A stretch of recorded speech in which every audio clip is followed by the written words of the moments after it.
It can be overwhelming sorting through what resources and benefits you may qualify for. NC Serves is there to help you navigate every step of the way and connect you with everything you have earned through your service to our nation.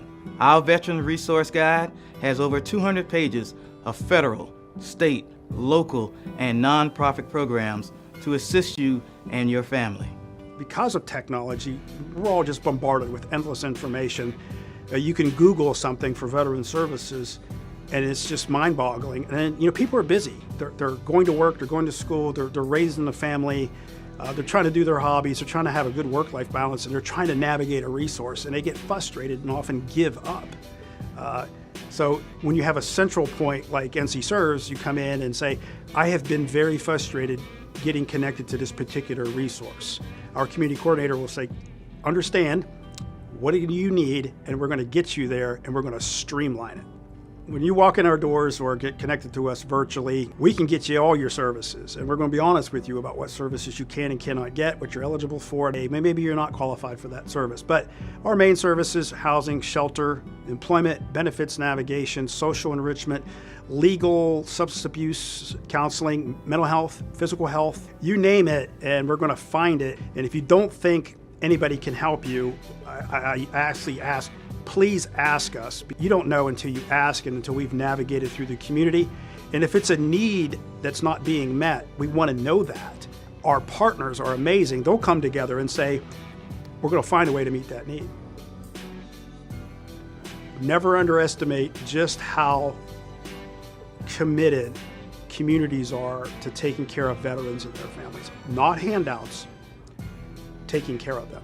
Giving them great employment opportunities, affordable housing opportunities, access to good medical care, those quality of life issues, those needs that everyone wants. I was surprised just how robust it really is. And then when you ask a community partner, most of the time they say yes, let's help, let's partner. You may land a good job, but after a while, you're missing what got put into you, which is this sense of mission. And then your purpose. It's like, well, I have a good job, but I don't feel that same purpose anymore. And even veteran spouses will tell us that.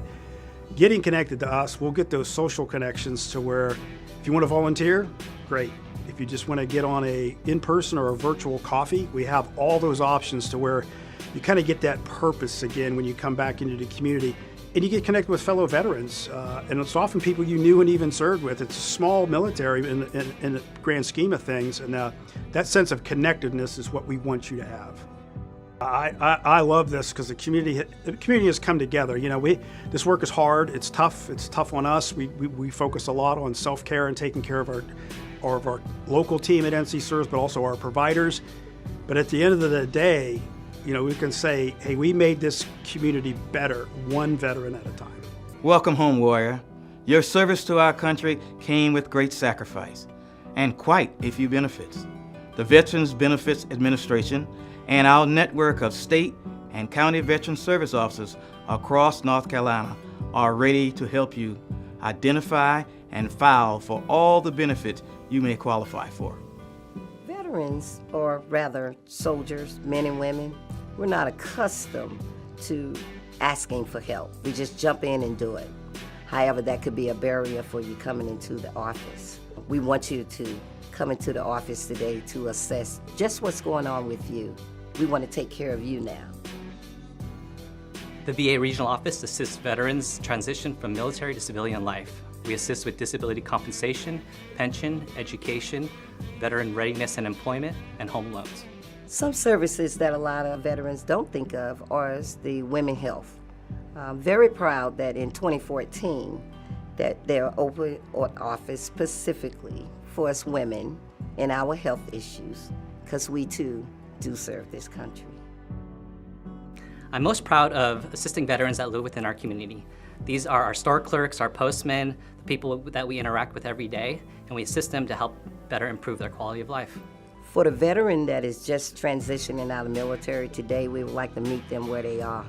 However, for that veteran that had been out for a number of years, We would also like to explain and or get him or her into the office for those benefits he or she has earned. One of the biggest challenges is that the VA system is quite confusing because we have so many benefits to offer, which makes it overwhelming to decide. You can meet with us and we could help navigate through those and see what you're eligible for. Please visit one of our offices because you have earned these benefits. If I had to give a veteran any advice, one thing would be to register at the nearest veteran healthcare facility or seek medical attention through your private provider. Transitioning from military to civilian life is very tough. Please allow us to service you as you have served and protected this country. Welcome home, warrior. For many service members, continuing their education is at the top of their list. When separating from the military, you may have questions about higher education. How do I find the right school? How do I pay for school? What about my GI Bill? Here in North Carolina, you have many options, many of which can be found in our Veteran Resource Guide. Our friends throughout the UNC system, our community colleges, and private universities are waiting to help you make your next chapter a successful one. Walking in the doors can be pretty daunting, especially as you look at that transition process. So Daniel and I both going through the transition process ourselves, understand firsthand, some of those challenges, and they're hard to navigate. So starting at a university, it's who do I talk to, where do I go? That is why we exist. We're here as kind of that case manager, that first line of contact for them. So veterans, being a non-traditional group by nature, they have unique experiences. So I think maturity goes along with that, and it's not just an age thing, but it's an experience thing. So they're more worldly in their views. They have families, a lot of them. They live in homes, they have mortgages, they have full-time jobs. So the way in which we serve our veterans and the military families, it's going to be much different than what it looks like for a traditional student here at the campus.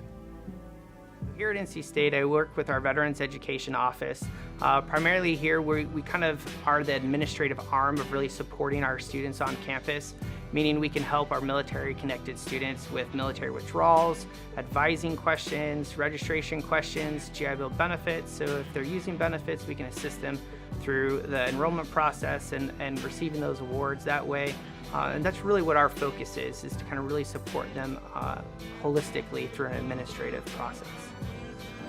Veterans that come to Wake Tech find a place at the center where they can chill. They can meet like-minded veterans, they can discuss their concerns, they can receive assistance if needed, and then they can be successful in what they want to pursue.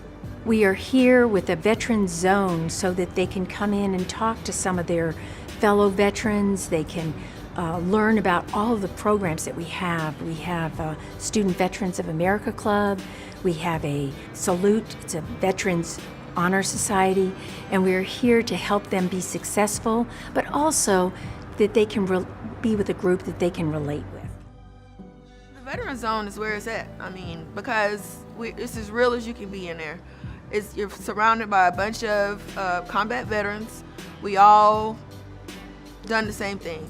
We get each other. I was lost when I first got here. I was scared, and this is where my place of comfort was to be around other like-minded people. I think important to us is treating every veteran and service member and family member separately. They're individuals. While each of them do have common transitional challenges, they're all unique in terms of what they're going through, and if we treat them that way, then they're going to respect that, and they're going to reach out for us for assistance when they need it.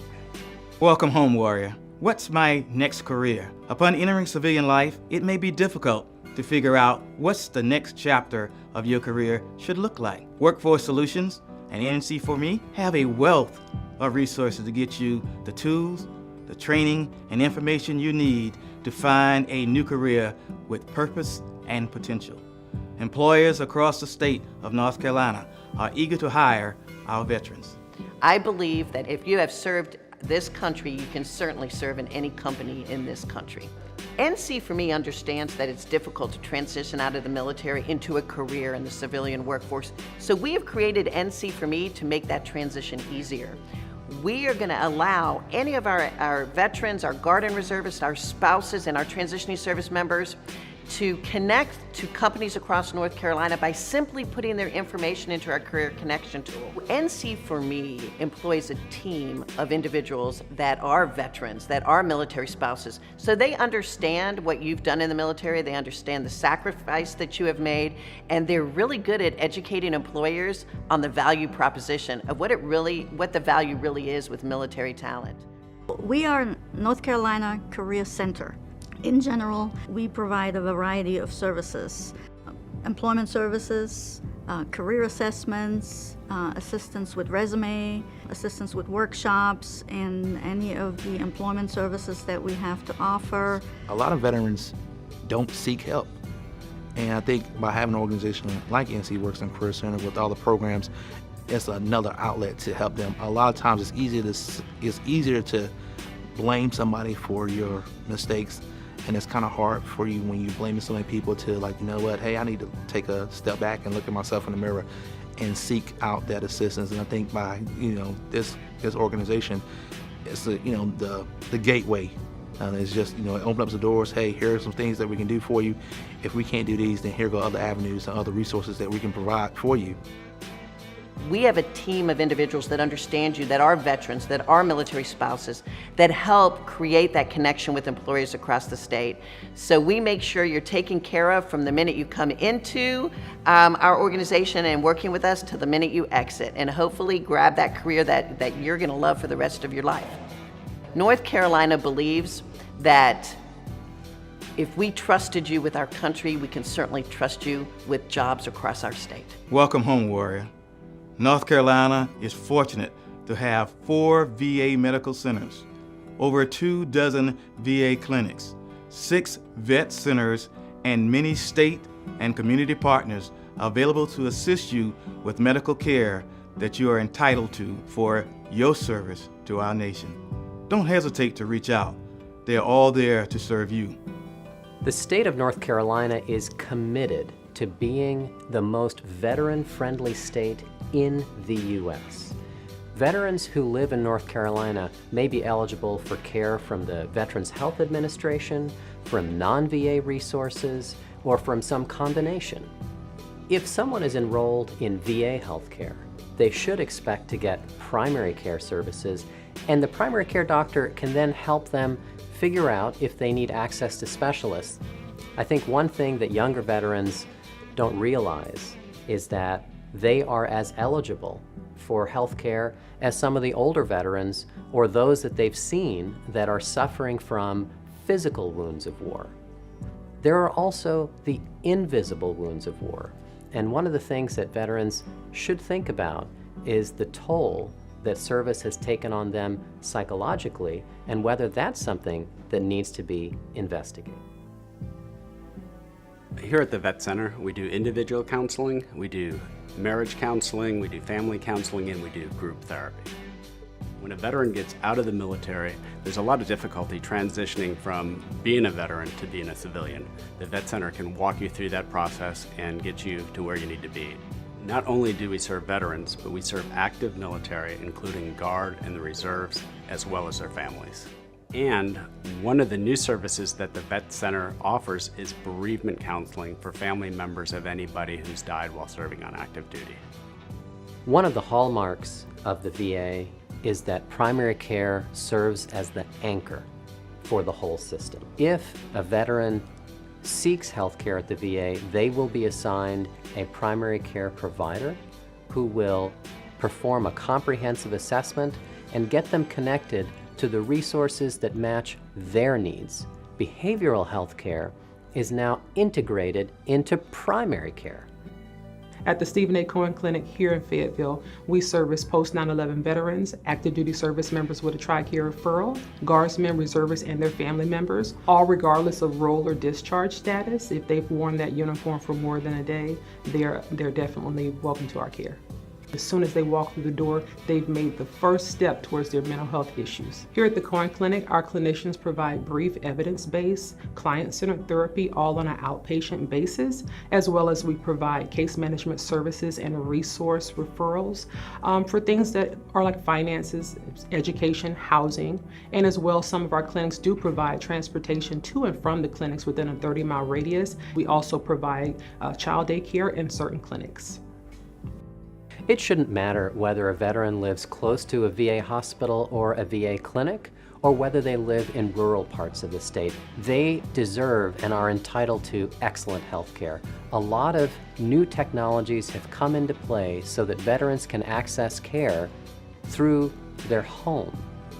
The Cohen Veteran Network, or CVN, telehealth video therapy is what we use. It essentially creates our clinic becoming a clinic without walls. This allows our clients to be able to receive care right from the comforts of their own couch without having to leave their own home. It's important for veterans to remember that they serve their country with distinction.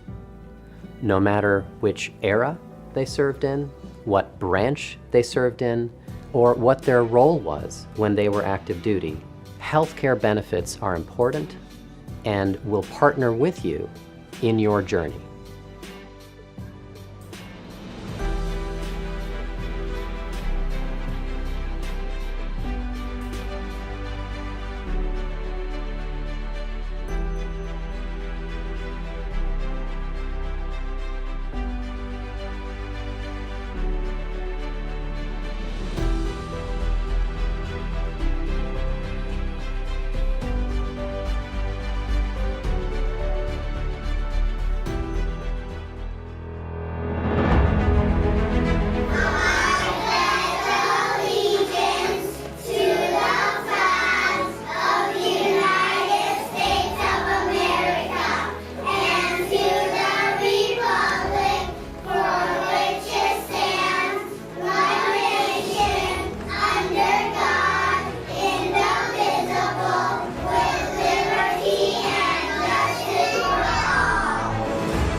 Good afternoon, everyone, and welcome to our first live Governor's Working Group for 2022. We hope we can continue to bring this presentation to you live. Welcome to all of you out there in Facebook world. We are glad you are joining us as well. If you have any questions or statements that need to be made, please do those in the comments on the Facebook live stream. First up today, we have Walter Gaskin, Secretary of the North Carolina Department of Military and Veterans Affairs, for his welcome. Thank you, Crystal. And first of all, it's good to us to be back together so that we can actually see and talk to each other about the issues that confront our veterans in the state of North Carolina. I want to welcome you here. We have some great discussions that we need to have about the organization as it relates to the subcommittees, and Terry will address all those. But again, welcome to live and in person and real Governor's Working Group to do great work for those of our veterans. Thank you very much, Chris. Thank you, Secretary Gaskin. Next up, we have Mr. Terry Westbrook, Assistant Secretary for the Department of Military and Veterans Affairs. Welcome. Crystal, thank you very much. Folks, thanks for being here. Obviously, we're going to put a lot more effort and make sure people have an opportunity to get back in the area. We know we like to be together, and we have a lot of work with the Governor's Working Group we want to do that we need to get people together to do it. There we go. So what's happening now? First off, it's still legislative season in North Carolina. We're still in the middle of the short session. There's a couple of weeks left here. There's a lot of work going on, and our department is involved in a lot of the work going on down there. We're interacting with the legislature daily, trying to get all of our positions the way we need to get them to support the veterans community in North Carolina. The North Carolina Veterans Council, Larry Coleman, Jerry Graham I see over there.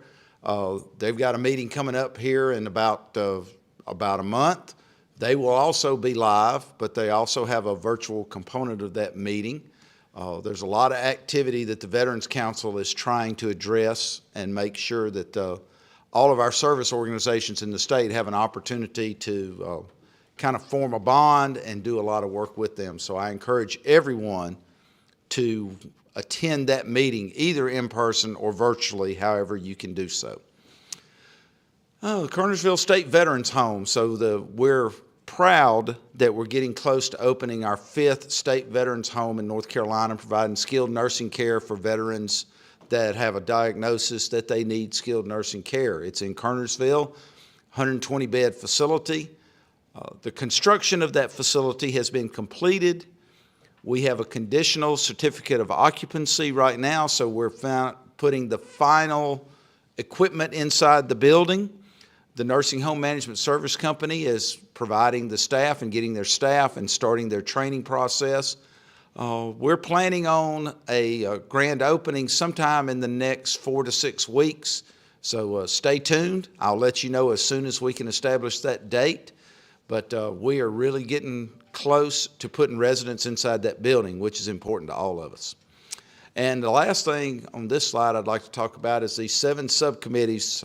Secretary Gaskin alluded to them a little earlier, but we're asking the Governor's Working Group to get outside of its comfort zone here and actually get into some opportunities to work into some targeted areas, to work on some specific subjects, to really get in and not only understand the subject area they're working on, but actually come up with products that subject area is going to offer to make sure that our veterans have access to benefits, services, medical care, whatever it is. These 7 subcommittees, we have a homeless committee, a suicide prevention, women's veterans, employment, education.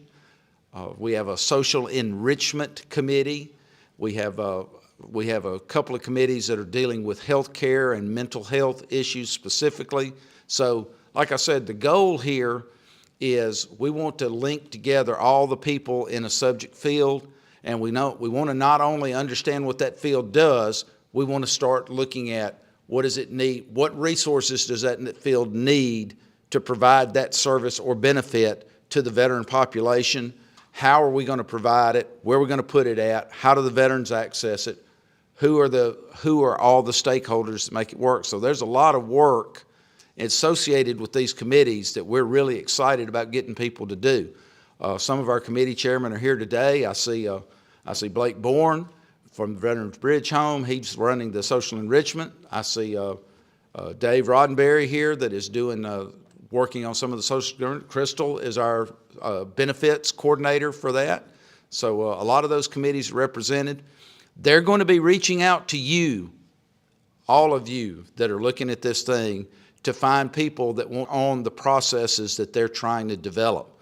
That goes everything from people that can provide data that supports what they're doing to people that have access to the right people in legislature to talk about legislative support, fundraising activities, all the different components of this that we need to be able to make that process work. So please be aware and please get excited and take advantage and try to find a place in those 7 committees that work for you to provide an input. Coming up next, we have a significant number of construction projects going on the state veteran homes in the DMVA. We have roofs going on all of our existing homes. We have heating and air conditioning systems that are being upgraded, pavement projects. We have lighting projects. We're buying replacement furnishings for some of the facilities and doing some wholesale change out of furnishings and furniture and beds and carts and all that. We're upgrading communications. We're upgrading our IT footprint. We're doing a lot of stuff in the state veterans homes and the cemeteries for that matter. And as we get some of that done, we're just going to start adding more projects. So we're really developing a pretty comprehensive program we need to do on that. The Veterans Affairs Commission is still active. They're still doing the Veteran Affairs Commission's work. They will be meeting sometime coming up soon in July. Chairperson Jane Campbell will be, she'll assign when that's going to be, and I'm sure the DMVA will make the information about her meeting available to people so they can get what they need to that. But I encourage all of you to take an opportunity to listen in on the open session part of that meeting to see what the work is the Veteran Affairs Commission does for the state of North Carolina. We already talked about the grand opening in Kernersville. I won't go back. The National Association of State Veteran Homes is all 50 states and the multiple territories that have skilled nursing homes or have state veterans homes are members. They have an annual convention. It's coming up this year in about sometime in the middle of August. We at the state will be at that thing. They do a lot of conversations that have to do with the relationship with the United States Veterans Administration and with the national legislative body that is doing the rules that supports the VA. So a pretty important conference. We go and make sure that North Carolina's voice is heard. Same thing with the National Association of State Director of Veterans Affairs. They cover all of the other issues, including the state veterans homes and cemeteries and scholarships and benefits and veteran services and all of the components of the veterans program for state. Once again, their conference is also coming up in August. We'll be at those things. We talked about